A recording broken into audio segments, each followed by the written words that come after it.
You know, I was raised in church. I was raised to read my Bible.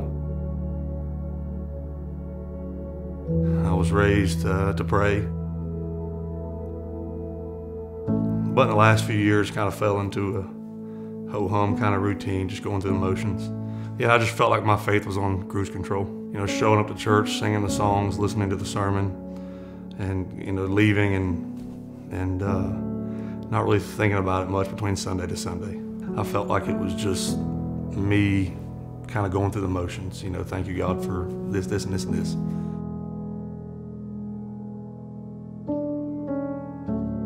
I was sitting at work one day and I, you know, felt to my neck and there was a bump there. And I kind of knew something wasn't right. I went to the doctor and he checked me over and he said, "Aaron, I want to take a biopsy of that." And so he took a biopsy, and then mid-July I got the biopsy results back, and sure enough it was non-Hodgkin's lymphoma.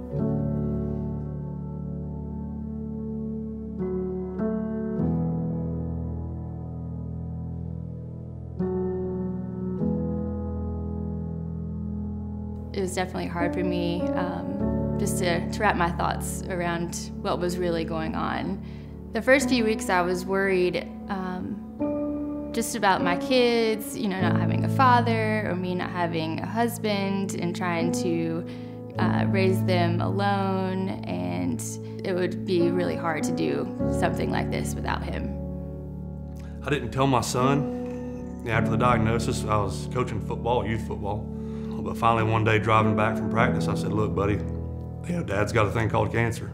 When we were leaving football practice, he said that he had cancer. When he told me that, I felt really scared and I was sad, and I wanted him to feel better. I felt like he might lose his life.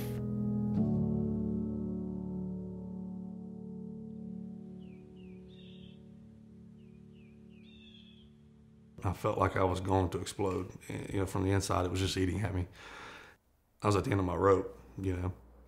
And I just went for a ride. And I went up to jump off rock at Laurel Park. And as I was sitting there, it hit me hard. I broke down because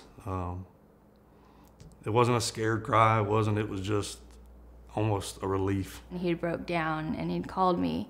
He said that we just needed to stop worrying and put our faith in God. And from that point on, we started reading our Bibles more and started talking about it more, and I felt a peace that had not been there the first few weeks. It was one of those things where I just felt like, if this is what you want me to go through, if this is the journey you want me to go through, if this is what's going to bring me closer to you and this is what people are going to see, then let's do it.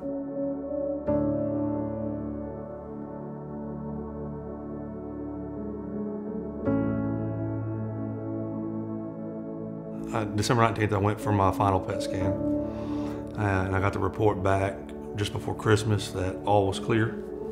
I had no evidence of disease, no signs of cancer, no signs of even enlarged lymph nodes. You know, everything was normal. Being able to tell my family, and especially my children, that, you know, all is good, all is clear, it was an overwhelming emotion. Just to hear those words that he was in complete remission it was wonderful. Through all this, God has showed me to just rely on him and put my faith in him and not try to fix things myself. I would say to anyone who's in a tough situation, you know, who's climbing a mountain that seems insurmountable, and it doesn't have to be cancer, it can be anything. You know, when you get to that point and where you desire control and you have no control, seek him. You know, you have to relinquish control and just seek him. In seeking him, he found me, and I was able to hear what I needed to hear at the time.